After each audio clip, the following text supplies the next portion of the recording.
15ই August ঘিরে আওয়ামী লীগ চক্রান্ত করতেই পারে, কিন্তু আমি এই অন্তর্বর্তীকালীন সরকারের উপর যেরকম আস্থা, আমার আস্থা দেশের সমস্ত বিএনপি সহ, গণতন্ত্র মঞ্চ সহ, নুরুল হক নূরের গণ অধিকার সহ সকল রাজনৈতিক দলের উপরে। আমরা আইনজীবীরাও কালকে সজাগ থাকব, বাংলাদেশের জনগণ সজাগ থাকবে।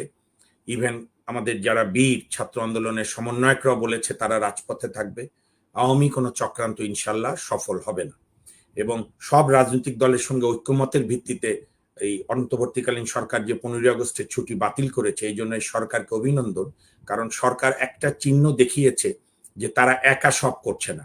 রাজনৈতিক দল, সমন্বয়, ছাত্র আন্দোলন, বিভিন্ন শ্রেণী পেশাকে আস্থায় নিয়েই ঐক্যমতের ভিত্তিতেই করছে। এটি হচ্ছে একটি সভ্য সরকারের প্রথম বৈশিষ্ট্য।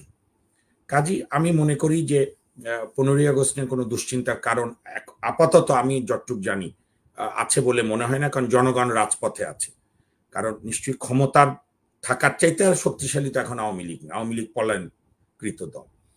চক্রান্ত ষড়যন্ত্রে লাভ হবে না, বিপ্লব সফল হবেই।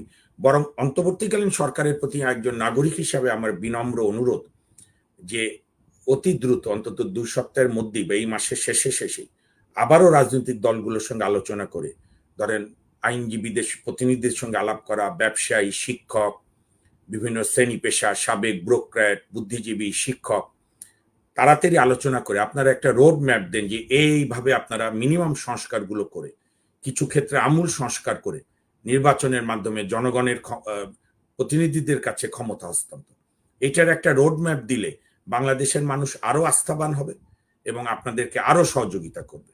আমি মনে করি এটি খুব জরুরি, এবং ওনারা বলেছেন বোধহয় যে দ্রুত ওনারা রোড ম্যাপগুলো দিতে চায়। আরেকটা হচ্ছে স্বচ্ছতা, লুকোচুরি করা যাবে না।